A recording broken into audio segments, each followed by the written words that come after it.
तर आज आहे आषाढी एकादशी। तर आज मी तुम्हाला आषाढी एकादशीच्या निमित्ताने मस्तपैकी फराळासाठी साबुदाण्यापासून हा डोसा बनवून दाखवणार आहे। इकडे बघू शकता, साबुदाण्यापासून हा इतका छान डोसा बनला जातो की खाता क्षणी तुमची भूक मिटेल आणि दिवसभर तुम्हाला भूक लागणार नाही। इतका छान हेल्दी टेस्टी हा साबुदाण्यापासून आपण डोसा बनवणार आहे।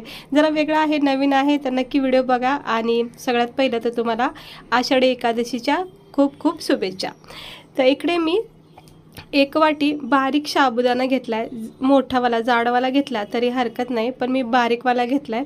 त्यानंतर अर्धी वाटीच्या सुद्धा कमी आपण वरईचे तांदूळ असतात जे आपण उपासामध्ये खातो ते घ्यायचे, अर्धी वाटीच्या पण कमी। 1 वाटी जर असेल ना तर पाऊण वाटी किंवा अर्धी वाटी घ्यायचं जे वरईचे तांदूळ असतं ना ते। आणि ह्याला अर्धा 1 तास छानपैकी असं पाण्यामध्ये भिजत ठेवायचं, कारण हे पाणी आपल्याला नंतर काढून टाकायचं आहे। त्यामुळे जितका छान हा नरम सॉफ्ट भिजल ना पाण्यामध्ये तितके छान आपले डोसे तयार होतात। त्याला थोडा वेळ ठेवते, म्हणजेच अर्धा घंटा। तर अर्धा घंटा झालेला आहे। तर बघू शकता हे थोडंसं कोथिंबीर पडली याच्यात। तर इकडे बघा किती छान फुलून गेलेला आहे। हा साबुदाणा इतका बारीक दिसत होता सुरुवातीला आणि आता मस्त झालाय। सोबत हे वरईचे तांदूळ बघा किती छान असे हे भिजून गेलेले आहेत। तर आपल्याला काय करायचं, ह्याचं वाटण करायचं। तर आज आहे आषाढी, सगळीकडे घरोघरी फराळाचे साहित्य बनवलं जाते। तर मी म्हटलं चला तुम्हाला सगळ्याला सुद्धा एक चांगली वेगळी नवीन फराळ दाखवते। तर आता हे सगळं काय करायचं, मिक्सरमध्ये काढून घ्यायचं। 1 चमचा जिरे टाकायचे जे आपण नॉर्मली फराळामध्ये खातो जिरे, आणि एक अर्धा चमचा किंवा अर्धी वाटी दही टाकायचं। छोटी वाटी जी असते ना त्या अंदाजाने दही टाकायचं। दह्याने इतका छान टेस्ट येतो ना आणि मस्त वाटतो मग डोसा। हे बघा असं मिक्स करायचं। आपण याच्यामध्ये इनो वगैरे सोडा वगैरे काही टाकायचं नाही, इतका छान हा डोसा तयार होतो। त्याचं वाटण करून घेतलं आहे, हे बघू शकता मस्त घट्ट बॅटर झालं आहे, अगदी डोश्याच्या पिठासारखं, आणि सोबत जिऱ्याचा खूप छान फ्लेवर आलेला आहे याच्यामध्ये। आता आपण हे एका भांड्यात काढून घेऊया। तर एका बाउलमध्ये मी हे काढून घेते। तर आमच्या इकडं ना जरा म्हणजे माझ्या घरामध्येच लग्नाचा कार्यक्रम होता, त्यामुळे ना मला व्हिडिओ टाकायला जमला नाही। तुम्ही बघू शकत आहात माझ्या हातावर मेहंदी वगैरे लागलेली आहे। तर आता मी टाकेन रोजच व्हिडिओ। तर उपास असतील सगळ्यांचे तर ही रेसिपी, हा फराळ नक्की ट्राय करा। ह्याच्यामध्ये चवीनुसार मीठ टाकायचं आहे आणि हे मिक्स करून घ्यायचं, फेटून घ्यायचं। आता आपण साबुदाण्यापासून खिचडी वगैरे खातो नेहमी, पण साबुदाण्यापासून हा डोसा नक्की एकदा ट्राय करा, कुणाला वाटणार नाही हा साबुदाण्यापासून बनवलेला आहे। ते बघा मस्तपैकी छान असं घट्ट बॅटर झालं आहे। हवं त्याला 5 मिनटं ठेवू शकता किंवा डायरेक्ट तुम्ही बनवू शकता। थोडंसं अगदी तूप किंवा तेल इथं लावायचं, जास्त तेल लागवायचं नाही आहे। हे तरीसुद्धा माझ्याकडून थोडं पडलं गेलं आहे म्हणून मी पुसून घेते। हे असं थोडंसं तेलाचे शितुडे टाकायचे, म्हणजे 2-3 थेंब टाकले की याला पुसून घ्यायचं। आणि मग हे पळीच्या साहित्याने जसे आपण नॉर्मल डोसे बनवतो ना, अप्पम वगैरे, तसं ह्याला बनवून घ्यायचं। हे बघा हलक्या हाताने असं गोलाकार फिरवायचं। हे असं पळीच्या साहित्याने सोपं जातं।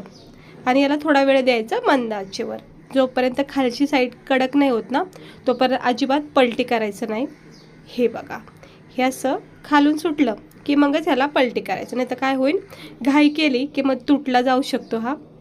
म्हणून थोडा वेळ द्या ह्याला कडक होईपर्यंत, आणि मग ह्याला हलक्या हाताने असं पलटी करून घ्यायचं। हे बघू शकता किती सुंदर छान असा हा डोसा आपला साबुदाण्यापासून आणि वरईच्या तांदळापासून हा मस्त झालेला आहे डोसा।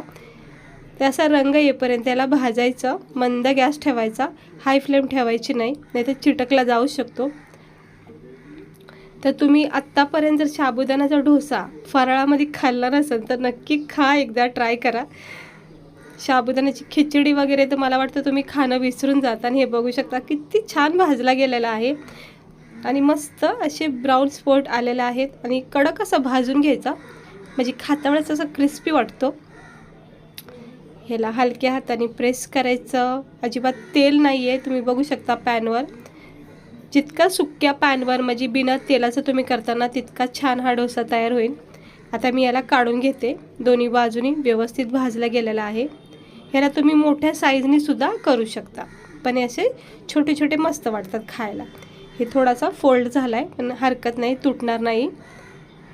हे बघा दह्यामुळे ना खूप छान टेस्ट येते।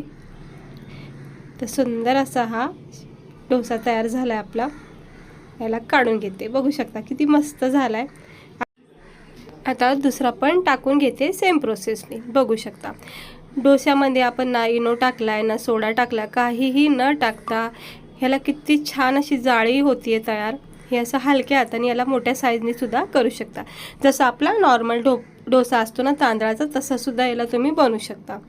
आणि हे बघा जाळी किती छान आलेली आहे, काही याच्यामध्ये न टाकता, म्हणजे सोडा इनो वगैरे. आता हे असं कडक झाला खालची साईड की मग याला पलटी करायचं आणि लगेच कडक होऊन जातो.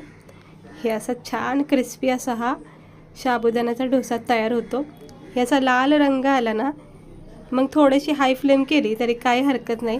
आणि मग दोन्ही बाजूनी कडक भाजून घ्यायचा. तर आता चांगला भाजला गेलेला आहे. आता हे सुद्धा मी काढून घेते हलक्या हाताने. हे असे नक्की डोसे तुम्ही एकदा ट्राय नक्की करा. हे बघा मस्त झाला, इतका भारी वाटतोय आणि वाटत तर नाहीच आहे की हा साबुदाण्याचा डोसा आहे. हे असं सेट करून काढून घ्यायचं. अजिबात कुठे तुटला नाही आहे, कुठे चिटकलेला नाही आहे आणि परफेक्ट असा हा डोसा तयार झाला आहे. तर मी आता सगळे करून घेते आणि मग तुम्हाला दाखवते. तिकडे बघू शकता 4-5 असे छानपैकी डोसे केलेले आहेत छोटे छोटे साईजचे. आणि आषाढी एकादशी निमित्त आणि कुठल्याही व्रत फराळामध्ये तुम्ही हे नक्की ट्राय करू शकता. म्हणजे आपण डोसे भगर वगैरे आणतो, साबुदाण्याची खिचडी वगैरे बनवतो, त्यापेक्षा ना हे जरा वेगळं काहीतरी ट्राय करा. हे बघा किती सुंदर असा क्रिस्पी कडक असा हा साबुदाण्याचा आणि वरईच्या तांदळापासून आपण हा डोसा केलेला आहे, ज्याला आपण भगर बोलतो.